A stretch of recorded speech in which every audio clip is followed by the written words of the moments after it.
अस्सलाम वालेकुम वरहमतुल्लाहि वबरकातुहू। दोस्तों, आहियां अली हसन अब्बासी। किताब आहे जिते नींहं उछल, कहाणियूं, लेखक गफ़ूर मेमण, छपाईंदड़ मशल एकेडमी, कराची, सिंध। छापो पहिरियों जुलाई 1995 ईस्वी। किस्त अठी, कहाणी एहसास जो मौत। हुन ज़ोर सां शीशे जे गिलास खे पट सां हयूं, हिकु ठकाव सां टुकड़ा टुकड़ा थी वियो। शीशे जा टुकड़ा सॼे कमरे में पखिड़िजी विया। बेज़ारीअ मां हुन वरी दरवाज़े जे सोराख़ मां ॾिठो, पर अञा नाज़ी वेठी हुई, जेका नीला सां ॻाल्हाए रही हुई। ख़बर नाहे केॾी महिल उथंदी, हिन खे हींअर अचिणो हो। आङिरियूं ज़ोर सां बंदि करे वरी खोले हथनि खे छंडणु लॻो। कमरे खां ॿाहिरि निकिरी हेॾां होॾां वधणु लॻो। रस्ते में टेबल रखी हुई, जंहिंखे ज़ोर सां लत हणी कढियईं। जा वञी परे किरी। सोराख़ ते अखि रखी ॾिठाई, ॻाल्हियुनि जी भुण भुण थी रही हुई। नाज़ी अञा वेठी हुई। ॿाहिरि गैलरीअ ॾांहुं निकिरी वियो। छा बकवास आहे, हीअ बि का ज़िंदगी आहे। अनवर जे जिस्म मां जिन्सी उल्हा निकिरी रहिया हुआ। संदसि ज़हन में कुझु बि न हो। हिकु कशिश हुई संदसि जिस्म जे हर उज़वे में। हिन वरी कमरे ॾांहुं रुख़ कयो ऐं अंदरे दरवाज़े जे सोराख़ ते अखि रखियाईं। लानत आहे, केॾी महिल उथंदी। बेज़ारियत पाण खे बेड ते सटींदे सिगरेट कढियाईं, दुखाईंदे ज़ोर सां कशरणु लॻो। अनवर ज़िंदगीअ जे उन मोड़ ते पहुतो हो जिते काइनात जी हर चीज़ रंगीन नज़र ईंदी आहे। संदसि नज़रुनि में गहराई हुई। बाज़ार में रोडनि ते ईंदड़ वेंदड़ छोकिरियुनि खे ॾिसंदो हो त संदसि नज़र जिस्म जे आर पार हली वेंदी हुई। जिस्म लचकंदड़, लुॾंदड़, छुलकंदड़, वधियल उभार, सीने ते छुलकंदड़ अॻियां पोयां। खेसि महसूसु थियो त हर जिदोजहद जी इंतिहा जिन्सी तस्कीन आहे, जिन्सी वेरिएशन आहे। हर औरत हिकु मुल्क आहे, हिकु काइनात आहे। उनखे परूड़जे, उनजे राज़नि खे ॻोल्हिजे। उहो ई जवानीअ जो समर आहे। जवानी हिकदमि खेसि नीला ज़हन में अची वई। नीला जवान, गोरी गोरी उभरियल ॻाढ़ा गिटा, वराका ॾींदड़ जिस्म, अंग अंग में मस्ती ऐं रंग। पहिरियों भेरो नीला खे ॾिठाई जॾहिं मसवाड़ ते जॻह वठण लाइ आयो हो। घर जे मालिक सां ॻाल्हाए रहियो हो त ओचितो संदसि धीअ साम्हूं अची वरी हली वई। पोइ खेसि ज़हन में न हो त हू छा पियो ॻाल्हाए ऐं कहिड़ा शर्त घर जे मालिक जा क़बूल पियो करे। सोचियाईं, असां माण्हुनि लाइ हीउ मसइलो छो आहे?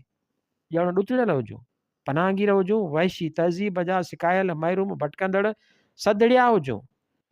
धरती बि असांजी, मसवाड़ बि असां ॾियूं। हिननि जा पंहिंजा घर घाट, असीं छड़ा छांड वतूं नूस नूस कंदा। शरण कंहिं छोरीअ ते नज़र पवे, असांजे अंदर में जनम खां वासो कंदड़ प्यास जाॻियो पवे। ईअं ॾिसंदासीं जहिड़ो शिकारीअ जी शिकार ते नज़र पवे। पर हीउ ॾोह मुंहिंजो न आहे, बल्कि असांजा कामोरा बि ईअं कनि। वॾा वॾा कम ॻोरी चमड़ी ॾिसी कंदा आहिनि। असांजा सियासतदान बि इलेक्शन खटण खां पोइ पहिरियों कमु उहो कंदा आहिनि। शराबनि ऐं शबाबनि जा दौर हलंदा आहिनि। असांजा कुझु उस्ताद बि मुर्कुनि ते मार्कूं ॾेई छॾींदा आहिनि। ईअं छो? शायदि का सदियुनि जी नफ़्सियात असांजे पोयां आहे। जॾहिं घर में सामान खणी आयो त पहिरियां ई हेॾां होॾां नज़र डोड़ाईंदो रहियो, तव्हां किथे आहे? जंहिंजी झलक उन ॾींहुं ॾिठी हुयमि। ॿार गिररीअ ते बि हेॾां होॾां नज़र डोड़ाइणु लॻो। कहिड़ी रंगीनी आहे! घिटीअ में घणा पीस रहनि था, मौज लॻी पई आहे। पर यार, असांखे किथे था लिफ्ट कराइनि? असीं किलारक क्लास जा माण्हू, न को शोशा करे सघूं, न को ख़र्चु पको करे सघूं। न असां वटि कार, न असां वटि VCR, न फ्रिज, न रंगीन TV। उहो सोचींदे खेसि शदीद महरूमीअ जो अहसासु थिए थो। लानत आहे यार, हीउ बि को जीअण आहे? ज़िंदगी उन्हनि जी जन वटि दौलत आहे। दौलत ई दुनिया जे लज़तुनि जी चाबी आहे। जंहिं वटि दौलत न आहे, उहो बसि हिन बुछड़े समाज में कुतो आहे, जेको हॾे जे लाइ बि वाझाईंदो घुमे। शाम जो खेसि नीला नज़र आई। बुखायल नज़रुनि सां खेसि ॾिसंदो रहियो। नीला हिकु दफ़ो खेसि ॾिठो ऐं मुंहं ते ॼाणकारीअ जो तासिरु ॾिनई। अजनबी तारीफ़, हिक जिस्म जो ॿिए जिस्म सां अजीब कशिश, जंहिंजो को बि नालो कोन्हे। अक्सर उन कशिश ते मुनाफ़िकीअ जे रवैयनि ऐं जुमिलनि में लिकाए वहिंवार कबो आहे। राति जो देरि ताईं पासा वराईंदो रहियो। निंड जे बजाए सोचूं सपना, खुलियल अखियुनि जा छा आहे ज़िंदगी।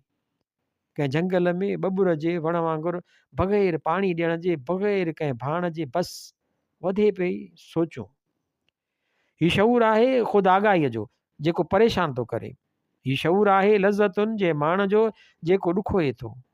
हल्का हल्का खुमार बिस्तरे ते ख़ासि दॿा, जिस्म लीड़ो छॾणु, कुझु अजीब सुरूर ऐं खुमार। सुबुह जो ठक ठक ते अखियूं खुलियूं, हू ॿाहिरि निकितो। नीला बीठी हुई। ओचितो वाचियूं टिड़ी पियसि। जी अचो। न बाबा अख़बार घुराई आहे। अच्छा अच्छा। अंदाज़नि अख़बार खणी ॾिए थो, अंदरां अख़बार खणी ॾिए थो जेका थोरी देरि अॻु आई हुई ऐं पाण अञा कोन पढ़ियो आहे। नीला वञणु लॻे थी, खेसि जाचींदो रहे थो। अंदरि अची ख़ुशगवार मूड महसूसु करे थो ऐं तयारु थी ड्यूटीअ ते वञे थो। शाम जो संदसि दोस्त अख़्तर आयो। अक्सर अख़्तर सां पंहिंजे दिलि जूं ॻाल्हियूं कंदो, पर अॼु उदास सोचनि में वेठो। छा आहे यार, बोर थो करीं? कहिड़ी परेशानी अथई? न परेशानी बज़ाहिर त का बि न आहे, पर अंदरि झुरियो पियो आहे। ज़िंदगीअ जे असुलु ख़ुशीअ खां महरूम आहियूं। वरी थधो साहु खणी चयाईं, इस्लाम सही थो चवे त सख़्तु परदो हुजे। का बि औरत ग़ैर मुहरम जे अॻियां न अचे। न ॾिसंदासीं, न को एक्साइटमेंट थींदी। बाक़ी ॿी सूरत में सेक्स फ्री हुअणु घुरिजे। अख़्तर जानवर जे मूड खे सम्झी वियो। चयाईं, यार इख़लाक़ियात बि का चीज़ आहे। लाज़िमी न आहे त हर ख़्वाहिश पूरी थिए। भला सेक्स फ्री हुअण करे कहिड़ो नज़्मो ज़ब्त रहंदो? छॾ यार, काइनात जे लामहदूद वुसअतुनि में इंसान जी हैसियत छा आहे जो वेही पाण खे सिकाए, रोक टोक, ख़ुशियुनि खां महरूम रहे? सभु बेकार आहे।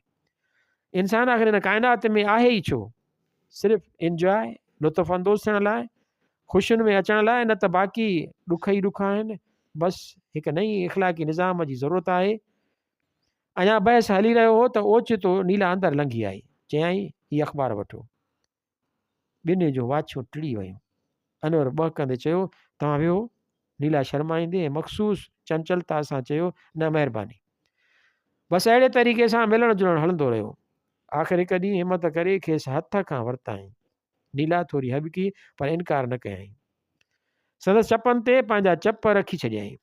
संदसि हथ नीला जे भरपूर जिस्म ते फिरणु लॻा। जिस्म मां जिन्सी बाहि जा उल्हा निकिरणु लॻा। मां आतो थियणु लॻो, मन आतो थियणु लॻो। ओचितो नीला छिक ॾेई अनवर जी गिरफ़्त मां निकिरी वई। चयाईं, बसि बसि। हली वई। बेवसीअ मां पाण खे खट ते छॾियईं। तकिड़ा तकिड़ा साह खणणु लॻो। खेसि अहसासु थियणु लॻो ज़ाया थियण जो। शीशे में ॾिसणु लॻो। अहसासु कमज़ोर थियणु लॻो। हिकु पीड़ा, घुट, सभु कुझु ज़ाया। न सिर्फ़ु ज़िंदगी बल्कि काफ़ी ॾींहंनि खां संदसि घर जा मालिक बि फेरींदा रहिया। नीला ख़ूबसूरत अदाउनि ज़रिए खां उस काफ़ी कुझु हासिलु कंदी रही। आहिस्ते आहिस्ते संदसि नीला खे हड़प करण जी ख़्वाहिश वधंदी वई। पर अक्सर नीला थोरो संदसि वेझो अची खेसि अंदर में बाहि ॿारे हली वेंदी हुई। सोचूं, छा करियां? रेप करियां? अहिड़ा अक्सर केस थींदा आहिनि ऐं कनि छोकिरियुनि खे मज़ो सिर्फ़ु रेप में ईंदो आहे। फिल्मुनि में बि ईअं थींदो आहे, पर कीअं? हिकु ॾींहुं घर मां मालिक शादीअ में वियल हुआ। नीला घर में अकेली हुई। अनवर जी आंध मांध वधंदी रही।